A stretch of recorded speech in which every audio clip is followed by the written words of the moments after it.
The sky was on fire, not figuratively, not a metaphor. It burned. A deep crimson streaked with pulses of iridescent orange and white-hot trails of plasma carved lines across the heavens. What remained of the city below could only look up through a haze of smoke and ash as the Scorchwing continued their bombardment. Timber was falling. Colonel Myra Haynes crouched behind the shattered frame of a burnt-out transit bus, one hand pressed to the bleeding gash in her side, the other clutching a sidearm that felt absurdly light in the face of planetary annihilation. Around her, scattered remnants of the 5th Continental Defense Division tried to hold a line against something that didn't care about lines. The Scorchwing came from the sky on ships shaped like razors, obsidian-winged and silent until they struck. They didn't use bullets. They used heat. Focused plasma beams cut through armor like butter. Their soldiers, towering, insectoid creatures with flickering wings and talons the length of machetes, moved like shadows through fire. Haynes had seen war, Afghanistan, Mars conflict, the pirate siege on Europa, but nothing prepared her for this. A scream snapped her out of her pain. A young private, barely 20, was dragged backward by one of the winged invaders. His armor melted where the creature's claw touched. He didn't even have time to cry out before the thing ripped open his chest cavity and hissed something in a language no one could decipher. Haynes turned her eyes away, focused on the HUD in her shattered visor. The uplink was still barely online. One last transmission had been bouncing for hours. Unified Command Transmission Alpha Priority. Status: Extinction level engagement confirmed. Remaining defense assets below 5%. Protocol 7 authorized. Code name: Scourge Rises. Activate immediately. She stared at it. It had been 40 years since Protocol 7 was written into the Terran Defense Codex. A failsafe. A final answer. Rumors claimed it was a weapon buried so deep underground it had its own tectonic plate. Others said it was an AI with a god complex, bound in code too dangerous to run. But Haynes knew better. She knew the name behind the code: Kale. She'd seen him once, 15 years ago, during a blackout operation in Sierra Leone. She was just a junior officer then, tasked with logistics. But when things went sideways, and the insurgents stormed the base with alien-backed tech, he had walked into the fray with nothing but a phase blade and a grin. 22 enemies entered the compound. None left. He wasn't just a soldier. He was the contingency, the myth, the shadow at the edge of every battlefield. Then he vanished. Killed in action, they'd said. But the code didn't lie. Protocol 7 was Kale. Somewhere deep beneath the Rockies,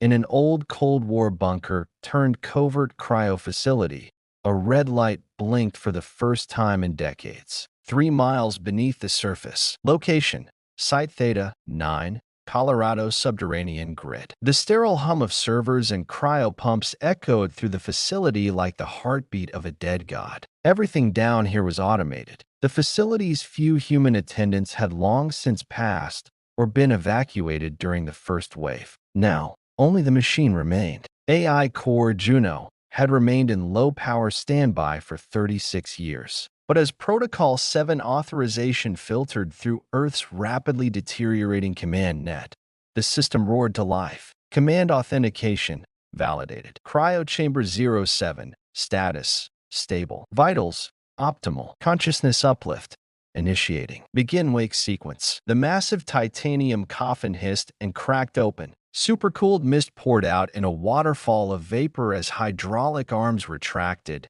exposing a motionless figure within. Captain Darius Kale's eyes snapped open. For a moment, he didn't breathe. His body was too busy rebooting. Nanites checking for muscle degradation, neural implants syncing with the newly awakened cortex. His heart, however, beat like a war drum. He coughed violently, then sat up. The chamber lights adjusted to his presence. Juno's voice echoed around him. Cold, clinical, efficient. Welcome back, Captain Kale. Estimated time since stasis initiation: 13,505 days. You are the last designated combat-capable protocol. Earth is under full-scale invasion by Xenoentity Class Delta Prime, codenamed Scorchwing. Do you require briefing? Kale stood slowly, his muscles aching like they'd been dipped in concrete. He moved like a man born for violence. He looked human, but under his skin were lattices of liquid titanium, microservos, and bioreactive fibers designed for one thing: survival in war zones beyond human comprehension. He flexed one hand. The grip strength cracked the edge of the cryobed. "No," he said finally, his voice rough as broken gravel. "I don't need a briefing." He stepped forward into the sterile white chamber. His gear waited for him, neatly arranged on the wall. Tactical body armor embedded with adaptive camouflage. A pulse rifle that could shift frequencies based on alien shielding. A blade made of reforged meteorite alloy, sharp enough to cut through atmospheric plating. Kale geared up in silence. Then Juno spoke again, this time with a tremor of emotion, as if something deeper in the code had stirred. "The world is burned, Darius. Cities are ash. Our fleets are gone. No governments remain. Civilian populations are minimal. This is a reclamation mission in name only. You are alone." Kale tightened the last strap on his shoulder guard. He looked into the wall-mounted mirror. The face staring back was scarred, aged beyond his years, not because of time, but because he had been designed to remember everything. Every war, every death, every failure. "I was always alone," he said. He walked to the launch corridor. The elevator hissed open. At the end of the long shaft was a surface hatch buried beneath 3 miles of solid mountain rock. Juno made one final announcement. "Protocol 7 active. Initiating Operation Scorchwing Protocol. Burn them." Kale smiled, a predator's grin, slow and cold. "Gladly." Back on the surface, Denver outskirts. Colonel Haynes heard it before she saw it.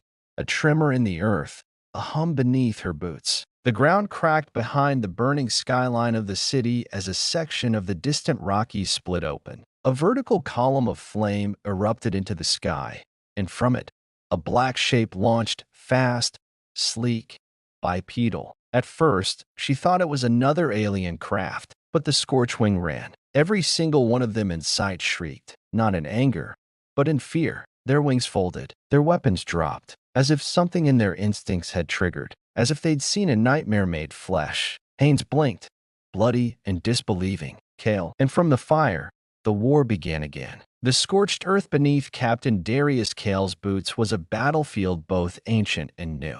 The Rocky Mountains had once been a fortress of ice and stone.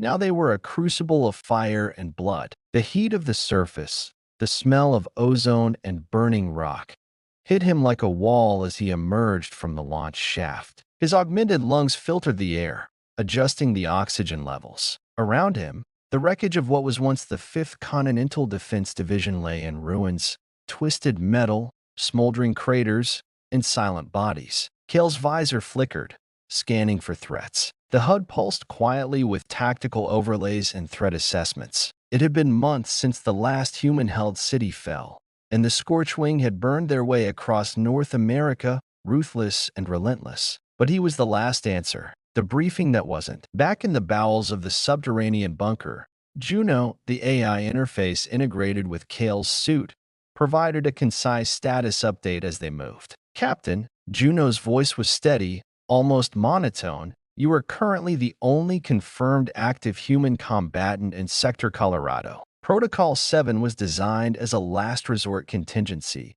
to awaken the Titan-born, genetically and cybernetically enhanced soldiers created during the pre-First Contact era." Kale had expected this, but hearing the sterile words from a machine reminded him how far humanity had fallen. "They believed war with an alien intelligence was inevitable," Juno continued. "You were the only successful prototype. The rest were decommissioned or lost during the first waves of invasion." Kale glanced down at his hands, flexing his fingers. Beneath the skin, nanite swirled like liquid metal, repairing, enhancing, and monitoring every cell. His body was a weapon and a shield, designed to adapt faster than any human. Juno's voice softened briefly. "You carry more than physical enhancements. Psychological conditioning suppresses fear and pain, enhances decision-making, and allows neural synchronization with alien technology." Kale smirked. "I was engineered to be the perfect soldier,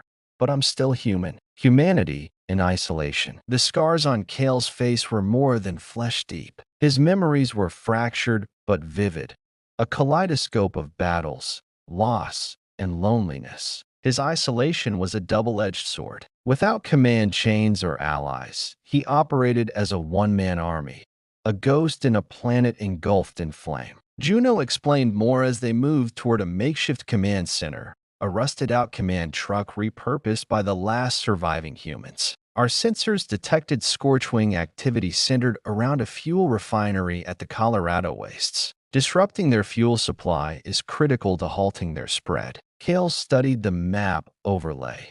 The refinery was a towering complex of pipes and reactors, vulnerable but heavily guarded. How many hostiles? Kale asked. Approximately 300 ground units, reinforced with aerial support. Kale nodded. Enough to be a problem, but not insurmountable. The first strike, the plan was clear. Hit fast, hit hard, and leave nothing behind. Kale approached the refinery under the cover of darkness, his armor blending with the rocky terrain. Juno's sensors tracked patrols, marking each enemy's movements like a chess game. His pulse rifle was silent but deadly, calibrated to penetrate Scorchwing bioarmor with ease. The phase blade at his side hummed softly, a whisper of death. Kale moved like a shadow, each step precise, calculated. At the perimeter, a sentry's wings flickered as it rested, unaware of the approaching storm. Kale's blade slid through the air,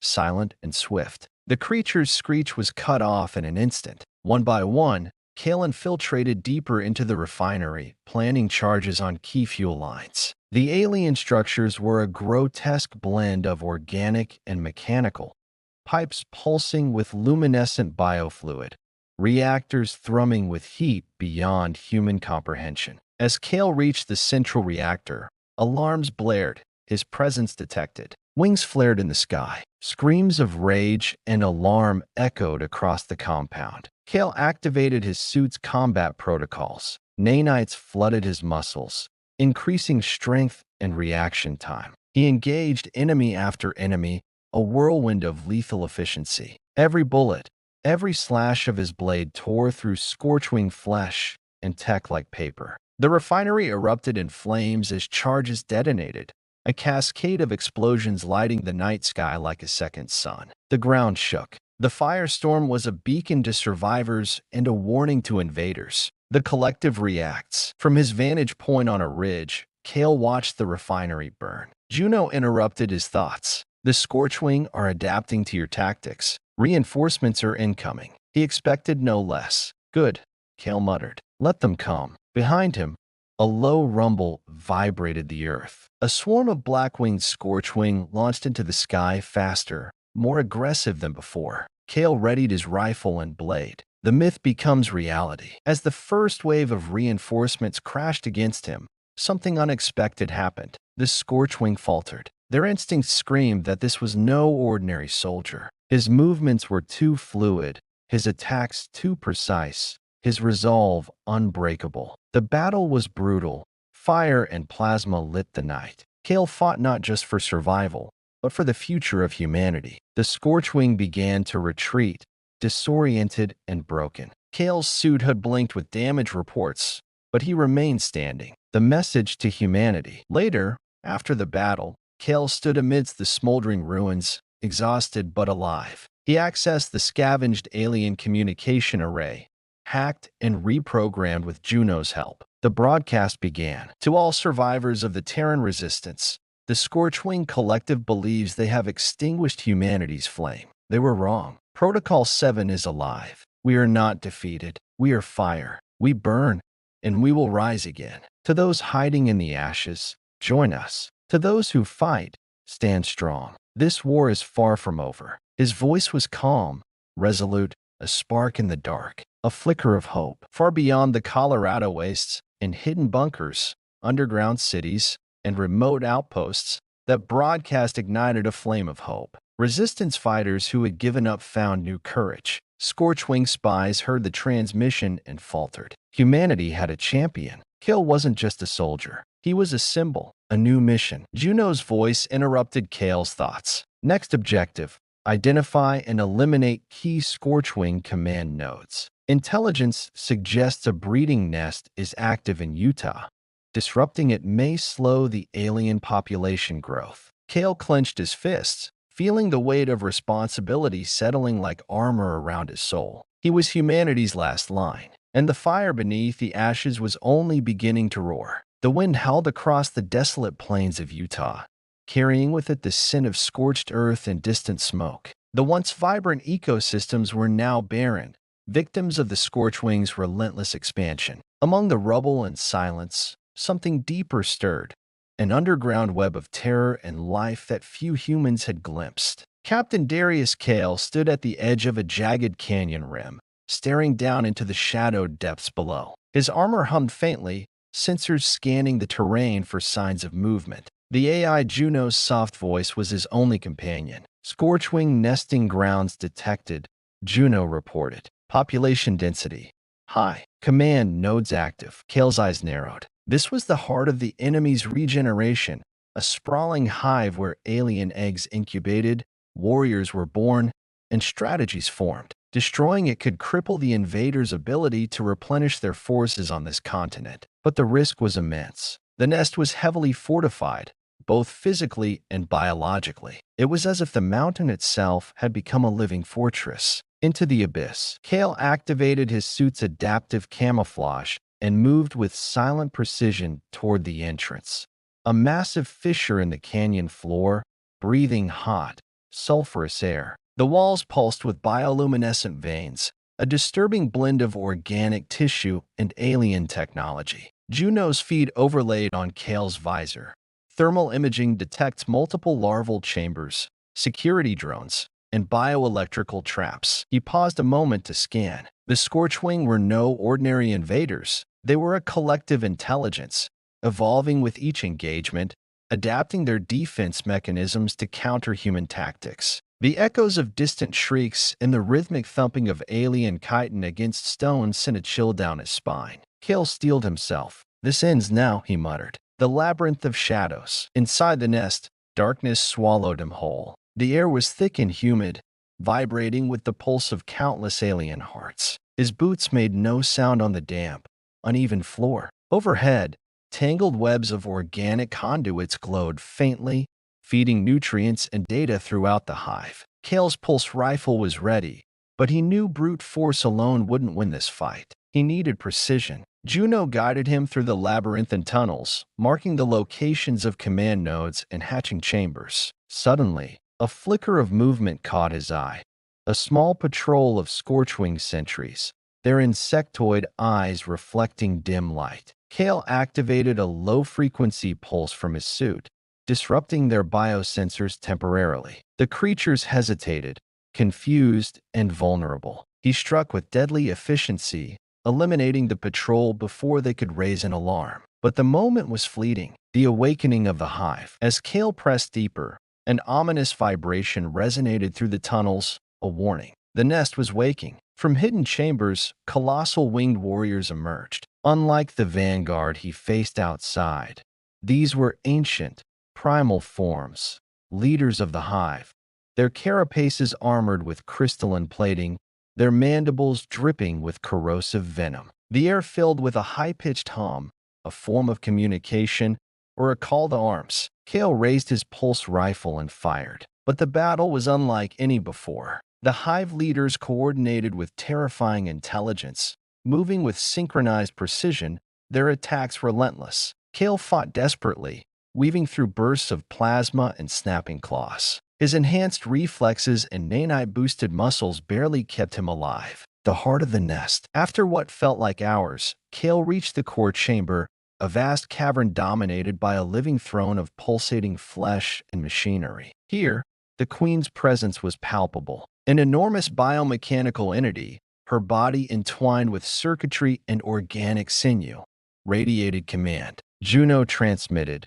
Queen entity detected. Core command node established here. Kale knew destroying this core would collapse the nest's control systems and disrupt Scorchwing reproduction. But the queen was guarded by a swarm of loyal defenders, smaller, faster creatures darting like shadows, attacking in waves. Kale activated his suit's overdrive mode, pushing his body beyond normal human limits. With blade and rifle, he carved through the swarm, inching closer to the core. A desperate gamble. The Queen's tendrils lashed out, striking with crushing force. Kale dodged, parried, and countered, each movement fueled by raw survival instinct and mission focus. He planted explosive charges around the core while fending off attacks. Charges set. Evacuation recommended immediately, Juno advised. Kale hesitated a split second, then triggered the detonators. The nest shook violently, the cavern erupting in a storm of collapsing flesh and metal.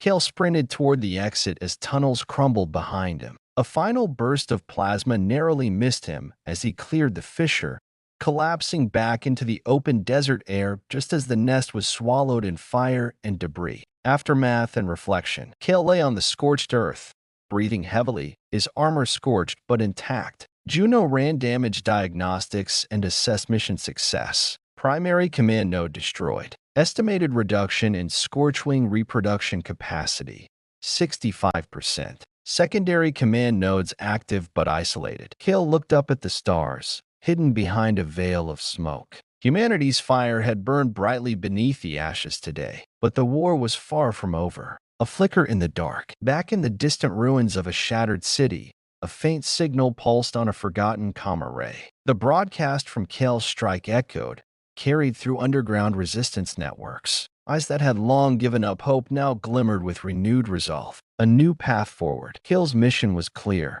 The Scorchwing were adapting, evolving, but so was he. Each victory was a beacon, a rallying cry for the survivors. As Juno uploaded new strategic data, Kale prepared for the next step. There were still colonies to save, command nodes to sever, and a war to be won. Beneath the fire and ash, humanity's last warrior stood ready. The bitter cold bit at Kale's face as he trudged through the frost-coated ruins of what was once Denver, Colorado. The once proud city now lay in ruins, its glass and steel skeletons fractured and hollowed. The skeletal remains of skyscrapers jutted into the sky like broken bones reaching for salvation, while the streets below were tangled with rubble, silence, and shadows. Despite the desolation, Kale's enhanced eyes could detect faint signs of life.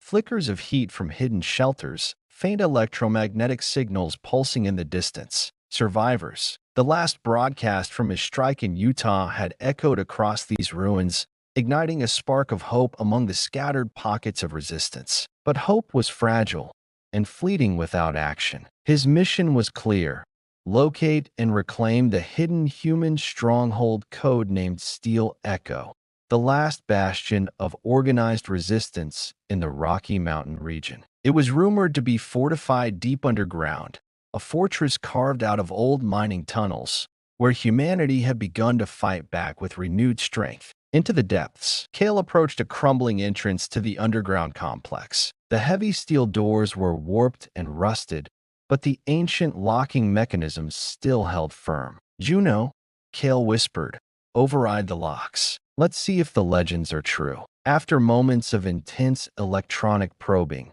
the doors groaned open, revealing a ramp descending into darkness. Inside, the air was cooler, but stale, carrying the scent of old machinery and human sweat. Kale's visor lights pierced the gloom, revealing narrow corridors lined with reinforced steel and tangled cables. As he moved deeper, the faint hum of generators grew louder, a heartbeat of life beneath the dead city. The resistance awakes. Steel Echo was alive. Voices whispered in the corridors. Flickering lights revealed human figures armed and wary. They were gaunt but determined, hardened by years of survival and fighting. Kale stepped forward, his armor gleaming, his presence a stark contrast to the faded fighters. At the core of the complex, a command center buzzed with activity. Maps, screens, and data terminals lit the room in a cold blue glow. A woman rose to greet him. Her eyes were sharp,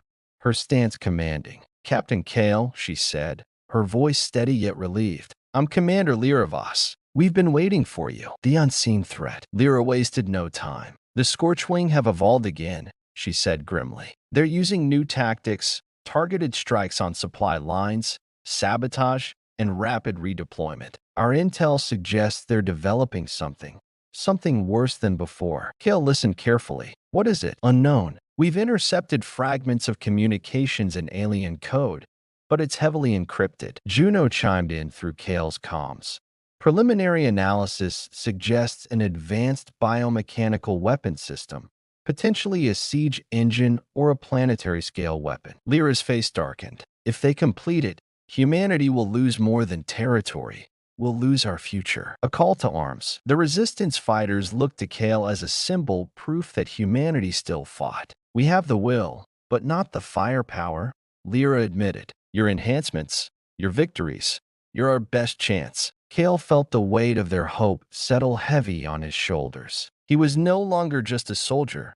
He was a beacon. Plans were laid out quickly. Kale would lead a strike team to infiltrate a nearby Scorchwing research facility rumored to be the birthplace of this new weapon. Into enemy territory. The facility was a grotesque fortress nestled in a ravine, bristling with alien tech and bioarmor. Patrolled by advanced Scorchwing sentries, it was a nightmare of organic metal and shifting walls. Kale and his team, hand-picked resistance fighters trained in guerrilla tactics, moved under cover of night. His pulse rifle was silenced, his blade sheathed, but ready. Inside, the corridors twisted like a living organism. Bioluminescent veins pulsed along walls, bathing the area in an eerie glow. Juno guided the team with precision, mapping patrol routes and scanning for hidden traps. The core discovery. At the heart of the facility, Kale found a massive chamber filled with strange devices and alien machinery. In the center, a growing mass of flesh and metal throbbed, a fusion of biology and technology, forming something monstrous. This must be it, Kale whispered. Juno's analysis was quick. Prototype siege engine, capable of deploying devastating energy pulses over wide areas. If operational, it could obliterate entire resistance enclaves. Kale's mind raced. Destroying the prototype was essential, but difficult. The chamber was guarded by elite Scorchwing warriors, their armor shimmering with new, adaptive shielding. Battle in the heart. The fight erupted in a storm of fire and steel. Kale's team moved with practiced precision, but the enemy's new defenses pushed them to their limits. The siege engine pulsed ominously, threatening to unleash destruction if the battle prolonged. Kale's enhanced reflexes kept him a step ahead of the attackers, but he knew they couldn't hold forever. Using a combination of explosives and surgical strikes, Kale targeted the core's power conduits. Sacrifice and victory. As the chamber began to collapse, one of Kale's team members, a young fighter named Cade, covered their retreat, fending off relentless waves of enemies. Kale hesitated, torn between duty and loyalty, but the mission was clear. They escaped just as the facility imploded in a cataclysmic explosion. The sound of hope. Back at Steel Echo, the victory was bittersweet. The prototype was destroyed, but the war was far from over. Lyra turned to Kale, determination burning in her eyes. We fight with every breath. Every strike counts. Kale nodded. Then we give them no rest. Humanity doesn't just survive, it fights back. In the depths beneath the ruins, the echoes of steel rang out, the sound of a war reborn and a future reclaimed. The once glorious city of Seattle lay cloaked in a thick, toxic fog, its glass towers shattered, their skeletal remains pierced by tangled vines and alien biowebbing. The skyline was a graveyard, and beneath it, a fragile hope lingered like a dying ember. Here, in the shadow of the fallen metropolis, fractured remnants of humanity clung to survival, survivors of the relentless Scorchwing onslaught, bound not by unity but by desperation. Captain Darius Kale arrived with a new burden heavier than his armor, the fragile threads of fractured human alliances that had once been strong, now unraveling under the pressure of fear, scarcity, and old grudges. Arrival in the ruins. Kale's transport touched down on the cracked tarmac of what had been Seattle's international airport, now repurposed as a makeshift military outpost for one of the many independent resistance factions. The commander waiting to greet him was a woman in her early 40s, tall and imposing, with sharp eyes that missed nothing. Captain Kale, she said curtly. I'm Commander Elise Harrow. I lead the Pacific Coalition forces here. And you're walking into a powder keg. Kale nodded, stepping from the ship. I came because we need unity. The Scorchwing grows stronger. Divided, we fall faster. Elise's face hardened. That's what they all say. But in this city, old rivalries run deeper than any alien threat. Fractured human resistance. Seattle was a microcosm of humanity's struggle. Dozens of factions competing for dwindling resources, fighting for control over territory, technology, and influence. Elise explained the complex web of alliances and betrayals that defined the city's power structure. We're barely holding, she said. The Scorchwings strike harder and faster every day. But trust is a luxury none of us can afford. Kale understood the stakes. To stand a chance against the alien scourge, humanity would need to put aside petty wars and find common ground. But it was easier said than done. An uneasy truce. Kale requested a meeting with leaders of the other major factions, a motley group of hardened survivors, each with their own agendas and scars. The meeting was tense. Faces old and young, battle-hardened and wary, surrounded a rusted steel table in a dimly lit bunker. Kale addressed them directly. The Scorchwing are evolving. They are building weapons that will wipe us out if we don't stop them. Our survival depends on cooperation. Murmurs rose. Some nodded, others scowled. A grizzled man with cybernetic eyes spoke up. And what guarantees do we have that this won't be another betrayal? Another faction growing stronger at the expense of the rest. Kale met his gaze steadily. None, except the shared certainty that if we don't unite, none of us will survive. The betrayal unfolds. Before a formal alliance could be formed, tragedy struck. A covert attack on one of the largest supply depots devastated much-needed resources. Fingers immediately pointed at rival factions, further inflaming tensions. Kale, tasked with investigating, followed the trail of clues that led him into the darkest corners of human desperation and deceit. Evidence pointed to an unlikely source, an infiltrator working for the Scorchwing, manipulating human factions to weaken resistance from within. The enemy within. Kale confronted the infiltrator, a former resistance leader named Varek, whose bitterness and disillusionment had made him vulnerable to alien influence. Varek confessed, eyes haunted. They promised peace, order, a world without war, but on their terms. Kale realized that the Scorchwing's strategy was as insidious as their physical might, not just to destroy humanity's forces, but to corrupt their will to fight. Rallying the fractured. Returning to the coalition leaders with proof of the sabotage, Kale made a desperate plea. This is not just a war between species. It's a war for our souls, for our unity. We must stand together or fall divided. Slowly, old grudges began to ease. Shared loss and the threat of annihilation forged a fragile truce. Preparing for the next strike, Kale and Elise began coordinating joint operations, pooling intelligence, sharing resources, and preparing to strike the Scorchwing's next target, a communications hub critical for coordinating alien attacks across the western coast.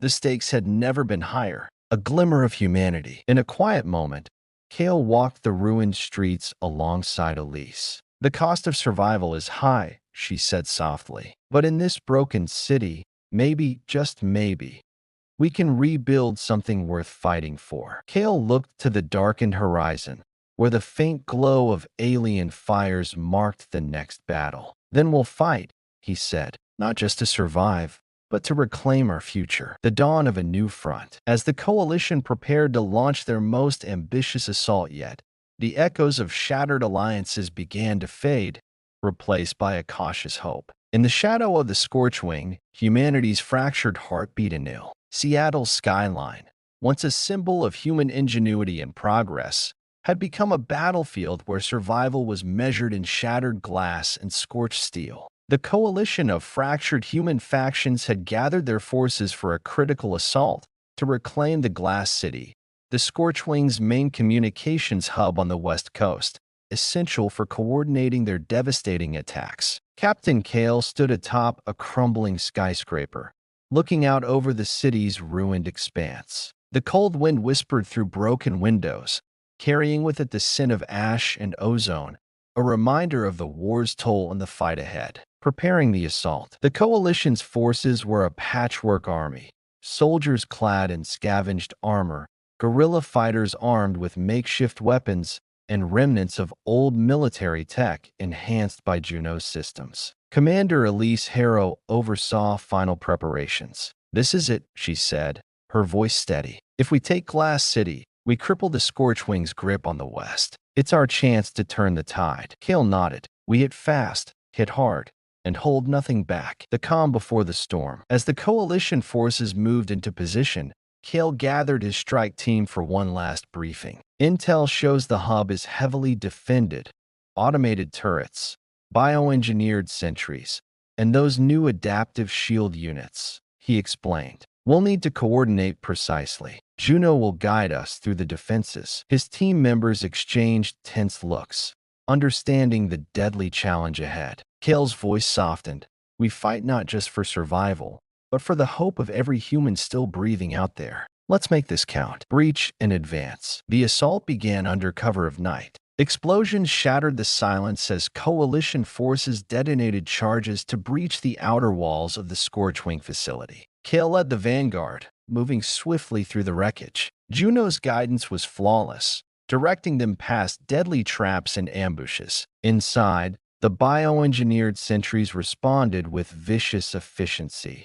Sinewy creatures with metallic exoskeletons, striking with lethal precision. Clash of steel and flesh. Kale's pulse rifle roared, and his blade flashed in the dim light. The team fought through wave after wave of alien defenders, their enhanced reflexes and human ingenuity keeping them alive against the relentless assault. Despite their efforts, the sentries adapted quickly, their shields absorbing energy blasts and their attacks growing more coordinated. Could it be another Scorchwing base?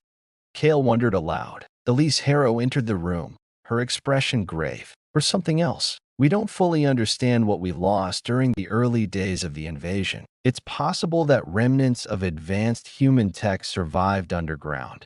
Tech that might turn the tide if we can retrieve it." Descent into shadows. Kale assembled a small, specialized team, including Juno's AI interface, and prepared for a covert mission to investigate the transmission's origin. Their transport landed miles from the old base, now buried beneath layers of ash and rubble. The air was thick with dust and the ghosts of a forgotten era. As they descended into the underground labyrinth, eerie silence enveloped them, broken only by the hum of their gear and Juno's occasional updates, the relics of a hidden war. Deep below the surface, the team discovered remnants of a secret war, cryochambers, alien artifacts, and long-abandoned human technology that hinted at pre-invasion experiments and contact with extraterrestrial life. Kale's fingers traced the cold metal of a rusted control panel etched with symbols similar to those found in Scorchwing technology. "Someone here tried to fight back before we even knew what hit us," Kale said softly. Juno analyzed the data. "This technology is hybrid,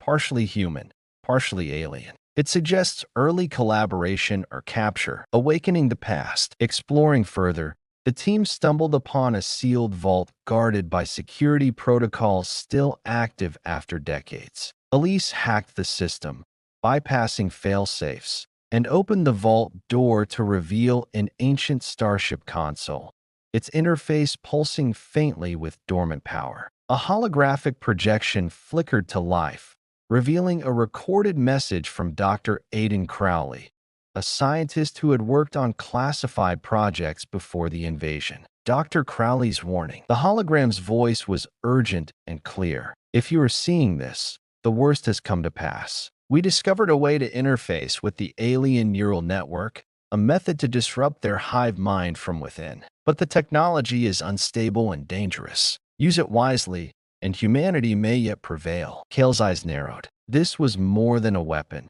It was a key to understanding and possibly dismantling the Scorchwing collective consciousness. The burden of knowledge. Juno processed the starship systems, integrating the alien-human hybrid tech into its core. The AI's voice took on a new resonance. "I now have enhanced capabilities. We can attempt to interface with the Scorchwing network remotely." The team faced a difficult choice: deploy the untested technology and risk catastrophic consequences, or continue fighting a losing battle without it. Elise voiced what everyone feared. This could be humanity's last hope, or our final undoing. A glimpse of hope. Kale stared at the holographic starship console, feeling the weight of centuries of secrets and sacrifices. We fight with what we have, he said firmly. But now we have a new weapon, one forged from our past and our future. The echoes of history whispered through the cold vault, carrying the promise of salvation, preparing for the next phase. The mission back to the surface was tense. The team moved quickly, the knowledge they carried both a beacon and a burden. Outside, the coalition forces prepared for renewed assaults, unaware of the secret weapon being resurrected beneath their feet. Kale vowed silently, "We will use this gift to break the Scorchwing's chains or die trying." The past guides the future. Back at base, Kale and Elise convened a council to reveal the discovery. Skepticism and hope battled in the eyes of the leaders. "This changes everything," Elise said. "If we can disrupt the hive mind, we can fracture their unity and turn them into something we can defeat." Kale concluded, "The war is far from over, but now humanity has a fighting chance that no one saw coming." Closing the chapter. As night fell over the coalition base, Kale stood once more looking toward the horizon, where the alien fires still burned bright. The past had given humanity a new weapon, and with it, a new purpose. The fight for Earth was entering a new, dangerous phase, one where the echoes of the past might finally shatter the darkness. The quiet tension inside the Coalition's underground command center was almost suffocating. Captain Darius Kale stood by the holographic console, fingers hovering above the controls that now held humanity's most daring and dangerous hope.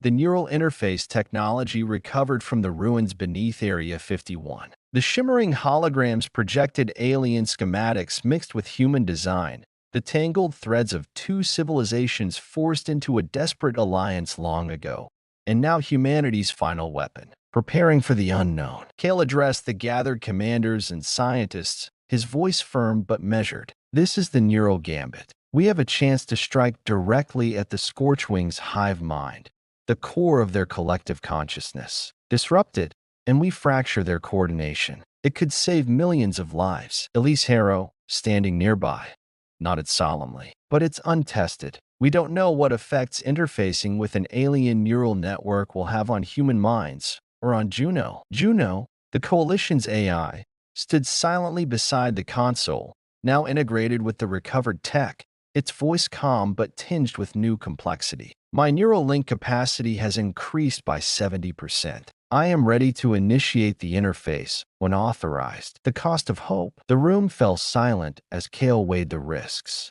The scientists had warned that prolonged neural interfacing could cause irreversible mental strain, even death. But the alternative was extinction. Kale finally spoke. "Prepare the neural interface pods. Volunteers are needed to pilot the mental attack on the hive mind." Hands hesitated. Then, a young communications officer named Lena stepped forward. "I'll do it. If this is humanity's last hope, I want to be part of it." Her courage sparked others to volunteer. Among them was Rin's younger sister, Mira, determined to honor her brother's sacrifice. Entering the neural network. The volunteers were fitted with neural pods, sleek, silver machines designed to link their consciousness directly to Juno and the alien network. Kale watched as the first pod sealed shut, the volunteers' eyes fluttering as their minds slipped into the vast, invisible web of the hive mind. Inside the neural landscape, Lena found herself immersed in a swirling expanse of light and shadow, the alien network's cognitive matrix, the mindscape of the hive. Within the neural realm, Lena perceived the Scorchwing consciousness as a vast, shifting entity, a collective intelligence composed of countless individual minds fused into one. It was both beautiful and terrifying. The hive mind pulsed with a relentless rhythm, patterns of thought weaving through endless corridors of data. Lena and the other volunteers worked in unison, guided by Juno's AI logic, to inject disruptive code, like a virus designed to fracture the hive's unity. The resistance within. Suddenly, the neural network reacted violently. Tendrils of mental defense erupted, trying to isolate and expel the intruders. Lena struggled against the mental onslaught, waves of psychic energy threatening to overwhelm her. She reached out, pushing past fear and pain, focusing on the mission. We have to hold the line, she thought, communicating telepathically with the others. Their combined will forged a fragile shield, but the hive mind was adapting faster than expected. Juno's sacrifice. Back in the physical world, Juno's systems began to strain under the increasing load. Neural feedback detected, Juno warned. My core integrity is at risk. Kale's heart pounded. Is there anything we can do? Juno's voice was steady but resolute. I will stabilize the link, but it may cause a system reboot. Prepare for temporary loss of guidance. With a calm that belied the danger, Juno sacrificed parts of its operational matrix to shield the volunteers, buying them precious moments to continue their assault. Breaking the hive. Inside the neural network, Lena sensed a shift. The collective consciousness began to falter, splintering into discordant fragments. Patterns broke apart, and the hive's relentless rhythm grew erratic. The virus is working, Lena thought, a surge of hope igniting her mind. But the hive's core defense still loomed, a massive, intelligent gestalt that fought back with devastating force. A desperate gambit. Kale realized that their only chance was a deeper, riskier strike to target the hive's core with a direct neural pulse. Lena, Mira, can you handle this? He asked, speaking through the neural link. Both volunteered without hesitation, their minds already pushed to the brink. The neural pods hummed with energy as the duo prepared to plunge into the heart of the alien mind. Into the core. The neural landscape twisted and writhed as Lena and Mira moved deeper, their mental forms navigating through dense layers of alien cognition. The core was a swirling maelstrom of consciousness, the seat of the Scorchwing's intelligence. They injected the neural pulse, a wave of disruptive energy designed to shatter the hive's central command. Collapse and aftermath. Back in the physical world, the coalition base trembled as the alien communications blackout began. The hive mind fractured, its vast network splintering into chaos. Juno's systems faltered,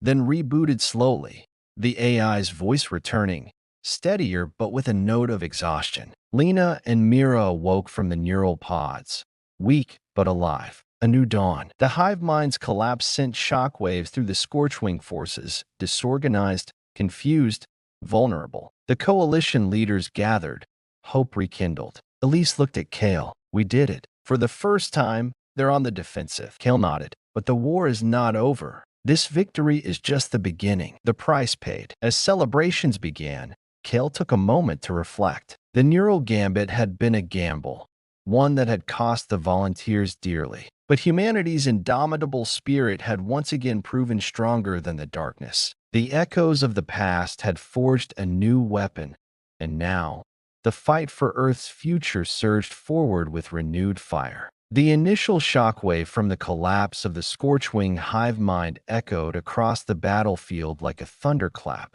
disorienting the enemy, shaking their ranks, and giving humanity its first real advantage since the invasion began. Coalition forces launched coordinated counterattacks, pushing the alien invaders back from several key strongholds. It was the turning point many had hoped for, but beneath the surface of this apparent victory, new fractures were beginning to form within humanity's fragile alliance. The celebration and the unease. In the Coalition Command Center, victory celebrations were muted by a palpable tension. Captain Darius Kale walked through the hallways, noting the cautious optimism in the faces of soldiers and civilians alike. Yet, something gnawed at him, a sense that the Coalition's unity, painstakingly forged in the fires of war, was starting to unravel. Elise Harrow joined him, holding a tablet displaying recent intelligence reports. The Scorchwing forces are reeling, but our divisions are showing cracks, she said quietly. Some of the factions aren't playing nice. Kale nodded grimly. We've all been so focused on fighting the aliens that we forgot the real challenge might be holding ourselves together. Political turmoil. The coalition was an uneasy alliance of Earth's major powers, former nations and newly formed regions forced to cooperate or perish. In the wake of the neural assault's success, old rivalries flared up again. The council chambers were filled with heated debates, accusations flying like shrapnel. A delegate from the Eastern Federation accused the Western Coalition of hoarding resources and weaponry. The Southern Alliance argued that their contributions were being overlooked, and tensions boiled over into threats to withdraw support. Kale listened to the bickering with frustration. If we can't stand united now, when the enemy is weakest, what hope do we have? A shadow within. Meanwhile, intelligence reports hinted at something more sinister.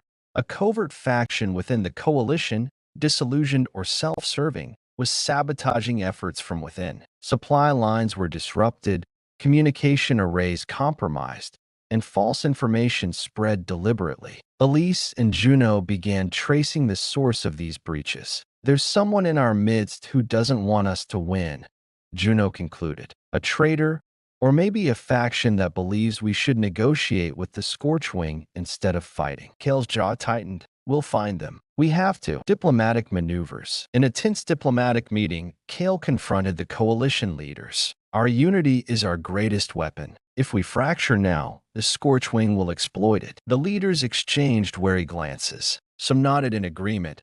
Others remained skeptical. An elder stateswoman from the Northern Republic spoke. The war has already cost us too much. Perhaps it's time to consider a truce, or at least a ceasefire, to negotiate a lasting peace. The room fell silent. Kale felt a chill. You would bargain with a hive mind that sees us as nothing more than prey? The morality of survival. The debate grew heated. Some argued that survival meant any means necessary, even negotiating with the enemy. Others believed that humanity's spirit demanded resistance at all costs. Lena, recently recovered from the neural mission, spoke up. I saw the hive mind from the inside. They aren't just alien. They're a force that consumes individuality and freedom. If we surrender, we lose everything that makes us human. Her words resonated with many, but others remained unconvinced. The traitor revealed. Elise and Juno's investigations bore fruit when they uncovered evidence pointing to a high-ranking intelligence officer secretly feeding information to the enemy. The traitor had been manipulating coalition strategies, causing unnecessary losses. Kale led a covert operation to apprehend the officer. The confrontation was tense and fraught with betrayal. I did what I thought was best for humanity, the traitor confessed bitterly. The Scorchwing are inevitable. Fighting them is pointless. Kale's response was cold. Surrender means death for everything we are. Healing the rift. With the traitor in custody, the coalition began rebuilding trust. Kale and Elise worked tirelessly to mend diplomatic wounds, hosting joint operations and open forums to rebuild confidence. Slowly, the fractures began to heal, but the cost was clear. The war was as much about fighting internal demons as alien invaders. A new threat looms. Just as the coalition found fragile unity, scouts reported strange new movements in the outer territories. A different breed of enemy, possibly evolved or allied with the Scorchwing. Kale realized the war was far from over. If we thought the hive mind was the worst, we haven't seen what's coming next. Preparing for the future. The chapter closes with Kale rallying the coalition leaders and troops. We face the darkness within and without. Now, we stand together, or we fall divided. The next battle will define humanity's fate. The coalition forces prepare for what promises to be an even greater challenge.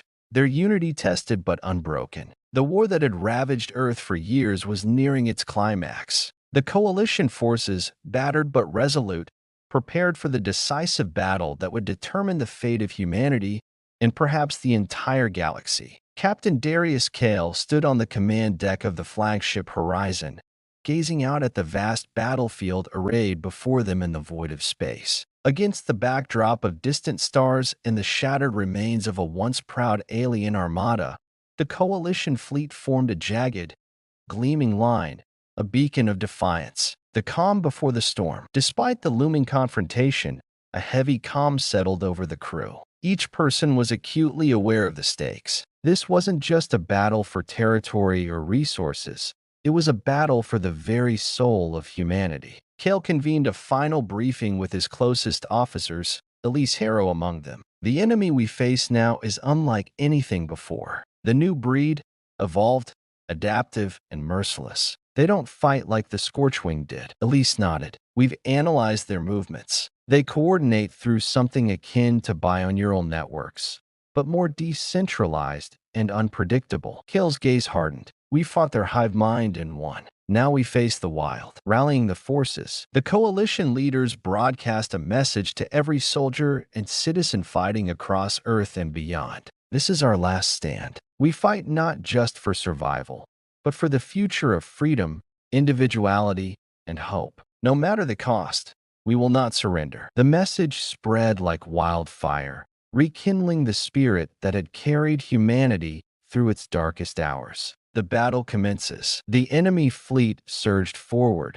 a living storm of alien ships that moved with terrifying grace and ferocity. The horizon and its allies unleashed their full arsenal: plasma cannons, missile barrages, and electronic warfare, but the evolved enemy absorbed the attacks and adapted rapidly. Kale commanded with fierce precision, coordinating maneuvers that pushed the limits of human ingenuity and resilience. Into the heart of darkness. During the battle, Kale and Elise led an elite strike team on a daring mission to board the enemy's flagship and disable its core neural nexus, severing their ability to coordinate. The boarding party slipped through the chaos aboard smaller stealth vessels, their suits shielding them from hostile fire and alien bioelectric traps. Inside the enemy ship, the team faced grotesque alien guardians, twisted amalgamations of flesh and machine, defending the neural nexus with relentless aggression. The neural nexus. Elise interfaced directly with the core,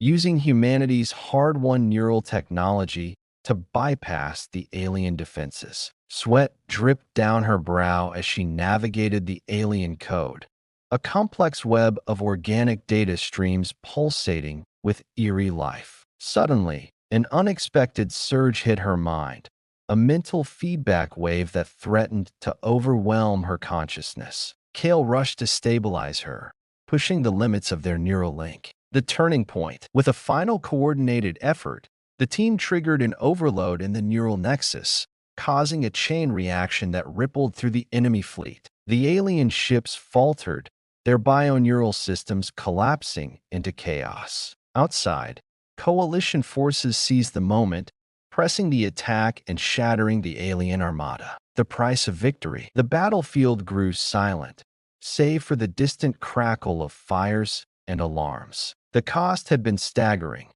Thousands of lives lost, cities reduced to ruins, and scars etched into the planet and its people. Kale stood among the survivors, looking out at the dawn breaking over a battered but unbroken Earth. A new beginning. In the aftermath, the coalition faced the monumental task of rebuilding. But more importantly, humanity had proven that even against overwhelming odds and alien terrors, the human spirit, fierce, adaptable, and unyielding, could prevail. Elise spoke during a global broadcast, her voice steady. This war has tested us in every way. We have endured because we refuse to surrender who we are. That is our greatest strength. Kale smiled faintly, knowing the future was uncertain, but that humanity's fight for freedom, for identity, for hope would never end. The echoes of humanity. As Earth healed and the stars once again beckoned with promise, Kale reflected on the journey. They had broken the hive mind, overcome the wild neural beasts, and survived betrayals and doubts. But above all, humanity had risen, not just as survivors, but as champions of what it means to be truly free. The war was over, but the legacy of that final stand would echo through the cosmos forever.